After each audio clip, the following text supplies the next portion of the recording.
Hey guys, Gaming Off the Grid here. Welcome to round 2 of games you thought died on the NES. In today's episode, we're going to talk about 5 games that we believe the average gamer thinks died on the Nintendo Entertainment System. What are we drinking today? Today we're drinking David Heffehoff. It's a Hefeweizen from Iowa Brewing Co. Alright, you know the drill. Make sure you hit that subscribe button and ring that bell icon so you never miss an upload. And sit back, relax, pour yourself a beer if you care to, and let's talk about 5 games that you thought died on the NES.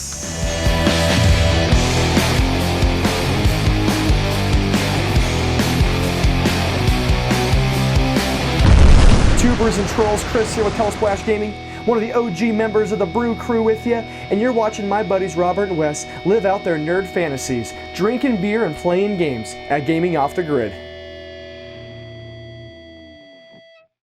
Alright, here we go. We had so much fun the first episode we did of this, so we figured, you know what, let's dig up 5 more games that we think the average gamer thought died on the NES. Now, there's a couple here that we might be grasping at straws a little bit, but this is just such a fun topic to talk about, so go ahead and start it off. Ooh, so the first game I want to talk about is Bionic Commando for the NES. This is a Capcom game, and this game is so unique, it's so much fun, and I honestly think most people thought it died on the NES. And it is a very unique game. You can't jump, and that does rub people the wrong way, but I freaking love this game. It's very difficult, and the thing that I really like about it the most, I think, is just how unique it is. And it's so hard because it's so unique. So there is a game called Bionic Commando on the PS3. It's a Capcom game, 3-dimensional. I was really taken back by how good this game is. It's got a very unique control scheme, which kind of is an ode to the first game, if you will, but we had a lot of fun with it, and that grapple mechanic, once you get used to it, it's a lot of fun. It's really hard to get used to at first, but once you get it down, you kind of feel like Spider-Man, you know? You're like flying and like shooting your arm up, and like,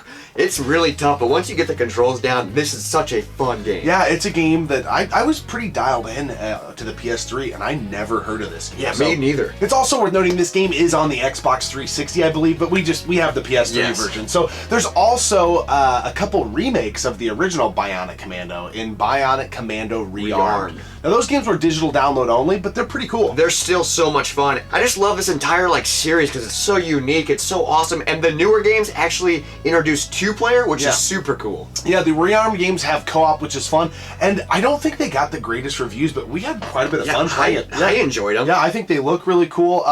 They're not the NES game. But anyway, Bionic Commando, folks, did not die on the NES. So moving on to a game that we love the arcade version of this game. The NES one, and that is Narc. Narc. The cover for the game is badass. It's a sweet NES cover. Very iconic. I do think a lot of people would recognize this bad boy. And if I were to go into a video store or like a game store back in the day and see that, I would have totally bought the game. But it's basically a direct port of the arcade game of Narc, and it is a bad port. Yeah, it's you know, it plays okay, but it definitely is a huge graphical step back from the arcade version of the game. The arcade version is so much fun. And then they released a 3D styled version on the Xbox and PS2, which is just called Narc as well. And it kind of has like a Grand Theft Auto feel, and it's actually pretty badass. Yeah, the game is marred with glitches and bugs. There were some sound things going on that I have never heard in a video game before. This is kind of a sloppy game, but it's so much fun. Yeah, we were laughing though the entire time playing it. You get drugs. I think you can sell drugs and like be a bad cop, and it was just kind of fun raising Cain around the town. So I have so many great memories playing Narc in the arcade, actually, even though it was also this NES game. But I just remember dying and getting humped by dogs. Oh, dude, there's this one level where you're on a bridge, and the dogs come attacking you, and if you fall over, they hump you, and it's like, what in the world? If you've ever noticed that, please put it in the comment section below, because maybe we're just out of control and seeing it wrong, but I'm pretty sure the dogs hump you in Narc, the arcade version. But anyway, Narc did not die on the NES. So moving on down the line. Moving on to Blaster Master. Man, this game is so much fun on the NES. It is a tank platformer, so it's really unique, but there's actually so many other versions of this game. Yeah, so this game makes a lot of people's top 10 lists on the NES. It's got a great, iconic, almost cult status for NES fans. And it's a Sunsoft game. They did a great job with it, but it did not end there. There is a sequel that is on the Sega Genesis, just Blaster Master 2, and then Blaster Master Blasting Again. Yes, on the PS1. Yeah, and that game, of these games that we didn't really know about, I had never played that version. I really enjoyed it. it's really different because it's more of like a 3D, you know, on the PlayStation 1. And it's kind of tough to get the controls down, but it's basically the same game, just in a 3D world. Yeah. You know, you got your jumping mechanics, you're a tank, and you shoot things, and it's really freaking sweet. Absolutely. And then we've got the Blaster Master remakes that are out now, you know, and you can get them on the Switch. Blaster Master Zero. Which is really cool that it's available on the Switch. I mean, it is digital download, so that kind of sucks. You know how we like our physical media, Yep. but it's cool that this game on the NES is now playable on the Switch. That's awesome. And they're odes to that 8-bit style. They definitely have smoothed out some textures and things like that a little bit. But anyway, Blaster Master did not die on the NES. There's more blasting to be done, but the best one in the series is the original for sure. Absolutely. Now let's move on to RC Pro-Am Racing. Yes. This is such a fun racing game. It is, and Telesplash Gaming, our buddy Chris over there loves him some RC Pro-Am. So RC Pro-Am and RC Pro-Am 2 are on the NES, right? The second one I remember more because it was 2-player. I remember playing it with my brother. We would rent it. But honestly, I thought the game ended there. Yeah, I only know about this game on the NES, but it did not. There is a championship Pro-Am game on the Sega Genesis. Don't get your hopes up. It's basically just a remake of the original game, but it's still pretty cool that it's for the Genesis. Yeah, and then there were some more games that ended up on Game Boy and things like that. But in this episode, everything on the channel, we focus more on those home console releases. But I totally did not know that game was on the Sega Genesis. And now I just kind of want to go play it. Yeah, so it did not die on the NES.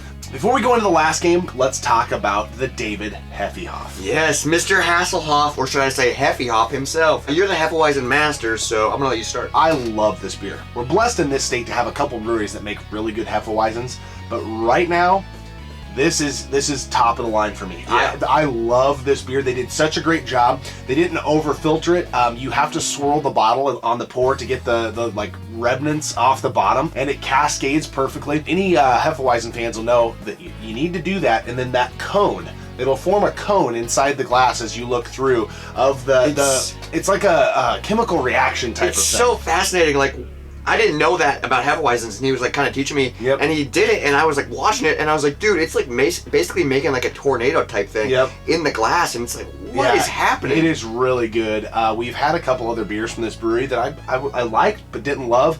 This is a really good Hefeweizen. Yes, I'm not very familiar with Hefeweizens, but this is such a smooth Hefeweizen. It has that really good banana, clove, yeast, weedy. I don't even know what flavor it is, but it's really good. It's all mixed well together, and it's such a good, smooth beer. Yeah, if you're a Hefeweizen fan, this is a can't miss. If you're rolling through the state, the David Heffehoff, okay, it's got an amazing name, so let's just get that out there. Usually when I pick up a Hefeweizen, I find myself disappointed, but I am not with this beer. This beer is freaking amazing. It's a very difficult style of beer to brew, and they nailed it with this one. Yes, they did. And speaking of nailing it, let's move on to our last game.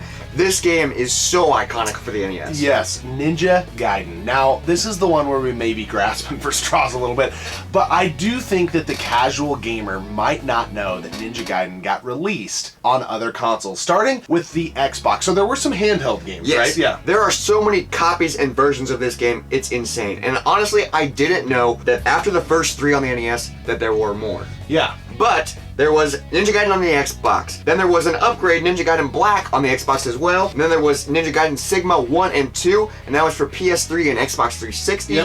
And I think the Ninja Gaiden Sigma games are like the best of the new ones. Yeah, so there was kind of a lull there for home console releases in the Ninja Gaiden franchise. We did get the Super Nintendo release, which is really iconic because it has the first 3 regular NES games on it, but that wasn't really a new game. The weird thing is other than Ninja Gaiden and Ninja Gaiden Sigma 2, there's really only 2 games. There's a lot of releases. So Ninja Gaiden Sigma is the best version of Ninja Gaiden that came out on the Xbox, which had some control issues that they buffed out with Black, and then they perfected with Ninja Gaiden Sigma, which we freaking love that game, and it's hard as hell. But the visuals in Ninja Gaiden Sigma look incredible, it plays amazingly, and it's like, dude, I feel like a real life ninja. I love that you said that, because the controls of this game actually do make you feel that way. The wall running, dude, the wall so jumping, badass. like when we were getting screen cap, I played this game a lot, and so I was letting Robert do most of the playing, and just watching him play, I'm like, my God, this game is gorgeous, and the way it plays, and the way you have to really master, you can't button your mash your way through this game. You have to learn how to block. You have to learn how to block. You have to learn how to do like tricks. And there is some like button combos. So like if you're a fan of like Mortal Kombat or those fighting games, master those button combos and you can do some crazy cool tricks. Absolutely. So Ninja Gaiden did not die on the NES. In the comment section below, let us know if there are any other games you think most people thought died on the NES but didn't.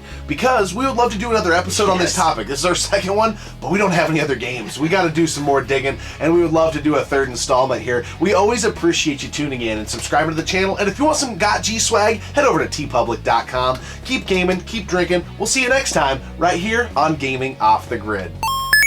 They were drinking David Heffehoff. It's a Hefeweizen button. That's good. Dude, quit trying to be Pamela Anderson. And sit back, relax, pour yourself a Hasselhoff if you care to, and stay tuned for this episode of Gaming Off the Grid. Dude, you have to say pour yourself a Hasselhoff. Pour yourself a David if you care to. Sounds so stupid. Bartender, take another David. Yeah, take another David. Oh, what you never made somebody a David? Oh, dude, you haven't lived if you haven't had a David. I'm gonna tell you right now. If you don't get your ass back there and make me a David, I am out. I am never coming back here. I'm out. That's the threat. I'll kick myself out.